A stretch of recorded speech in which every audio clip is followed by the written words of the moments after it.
Hello everybody! Today we're going to be going over the first part of our lesson on cell receptors. Let's get started.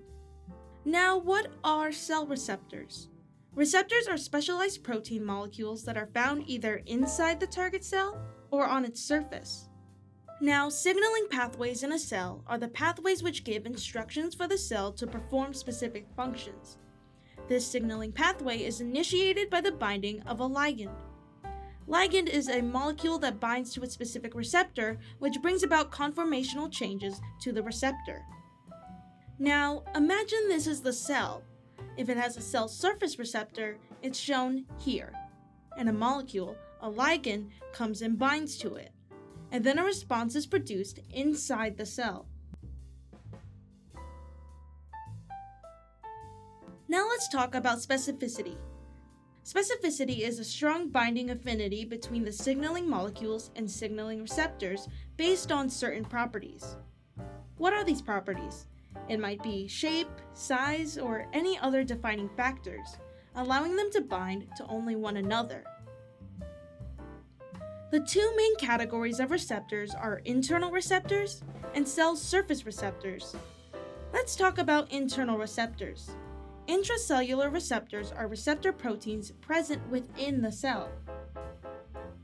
So if this is the cell membrane and this is the cytoplasm, the intracellular receptors are present here. And we know that a signaling molecule comes and it binds to intracellular receptors, which takes forward inside the cell to alter the gene expression.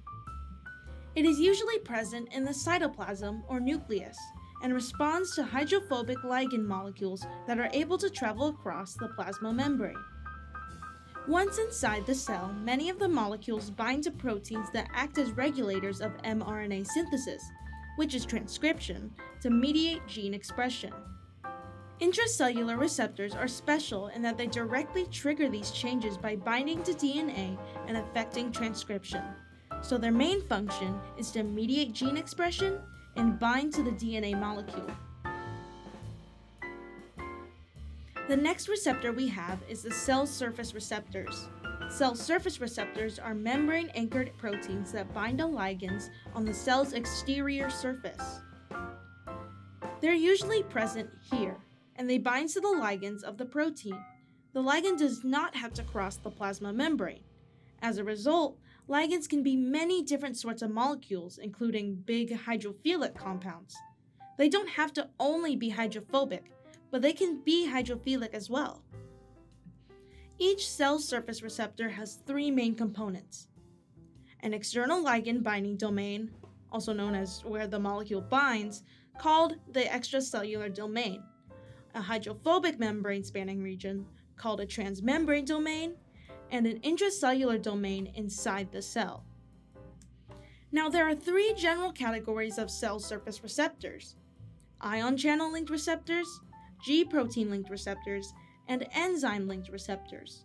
Let's first talk about the ion channel linked receptors. Ion channel linked receptors bind a ligand and open a channel through the membrane that allows specific ions to pass through. This type of cell surface receptor has a membrane-spanning region with a hydrophilic channel running through the center. Say, this is the plasma membrane of the cell, and this is the receptor.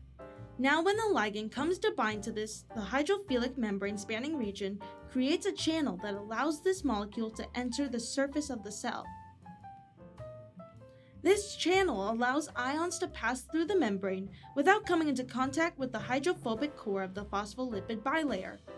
As we know, the plasma membrane has a phospholipid bilayer that has a hydrophobic core.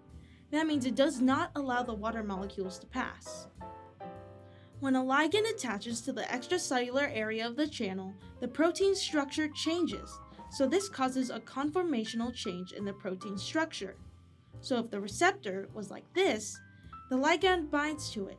It causes the protein structure to change so it can bind properly, allowing ions of a certain type, such as Ca2+ and Cl- to pass through, and these changes can cause other molecules such as ion-binding enzymes and voltage-sensitive channels to respond.